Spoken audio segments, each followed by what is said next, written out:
Praise lord. మన ప్రభువైన యేసుక్రీస్తు యొక్క శ్రేష్టమైన గొప్ప ఘనమైన నామంలో వీక్షించున్న ప్రతి ఒక్కరికి ప్రభువు నామంలో శుభాభివందనములు తెలియజేసుకుంటున్నాను. ఈ దినం దేవుని యొక్క వాగ్దానము మనం చూద్దాం. యోహాను శుభవార్త 3వ అధ్యాయము 18వ లేఖనాన్ని ఒక్కసారి మనం చదువుకుందాం. దేవుని యందు విశ్వాసం ఉంచువానికి తీర్పు తీర్చబడదు. అవును, విశ్వాసం ఉంచడం అంటే ప్రభుని యేసు క్రీస్తుకు మాదిరికరమైన జీవితంలో జీవించడం, ఆయన యందు సద్బుద్ధి కలిగి సద్భక్తి కలిగి ప్రభు మార్గంలో ఎవరైతే జీవిస్తారో, ఆయనకి మాదిరికరమైన జీవితంలో ఎవరైతే ఈ లోకంలో నివసిస్తారో అట్టి వారికి మాత్రమే తీర్పు తీర్చబడదు.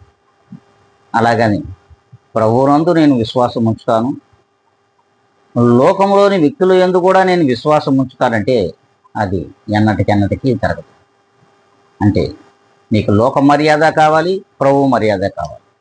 ఈ రెండు మర్యాదలకు ఎవరైతే మరి ఆశపడతారో వారికి ఖచ్చితంగా తీర్పు తీర్చబడుతుంది. అందుకని ప్రభుని యేసు క్రీస్తునందు విశ్వాసం ఉంచు ఏ ఒక్కరికి కూడా తీర్పు తీర్చబడదు. ఇది నిజం, ఇది సత్యం. మరి ఇలా మనం ఉందామా ఈ దినమనుండైనా అనుకుంటే అందరం కూడా తల్లు ఉంచుకుందాం, కళ్ళు మూసుకుందాం.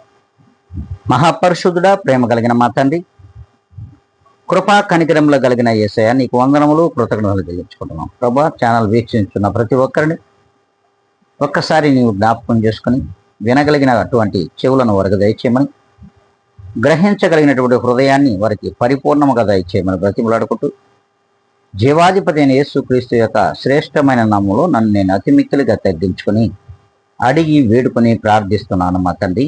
ఆమేన్.